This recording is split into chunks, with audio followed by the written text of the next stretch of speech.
Every Semitic language shares one ancient word for eye, but only Geʻez kept two living verbs for seeing. This is how one language saw twice.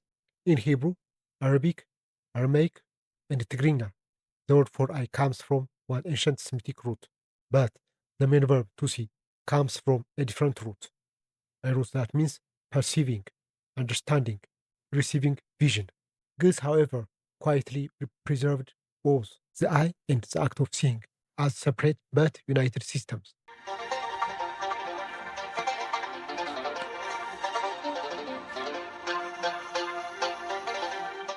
Welcome to Semitic Roots English Collections.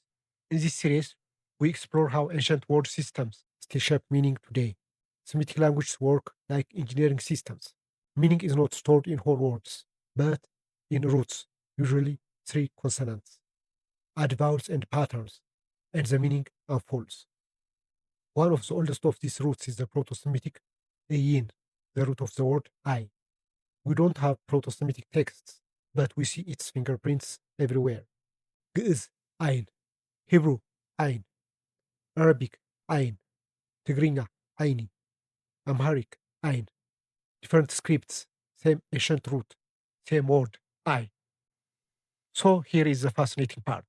The word for I survived in every branch of Semitic, but the verb meaning to see took a different path.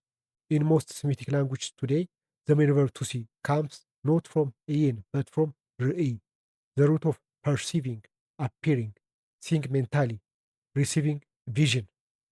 All of these languages share the eye from one root, but seeing from another. Ge'ez does something extraordinary. It preserves both systems side by side. From Ayene we get Ayene, he saw, and from Reeye we get Reeye, he saw, he beheld, he perceived. Two verbs, two layers of seeing, one physical, one perceptive, visionary. Then and Amharic continues this pattern. Aye, he saw.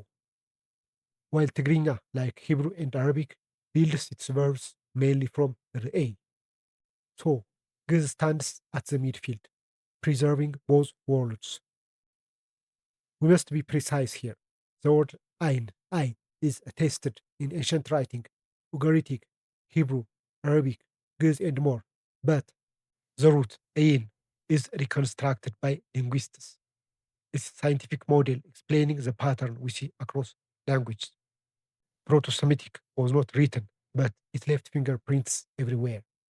So, what does it mean that Ge'ez saw twice? It means the language did not collapse the eye and the act of seeing into one system. It preserved the physical eye and the deeper sense of perceiving, side by side, still alive in its verbs. The eye is the instrument, seeing is the interpretation, and Ge'ez quietly remembers both. Every Semitic language kept the eye, but Ge'ez kept two ways of seeing, the world outside and the meaning within. This is what makes Ge'ez not only a classical language, but a living archive of Semitic memory. If you like more journeys into Semitic roots, stay with Beyine Lisanat, where language remembers.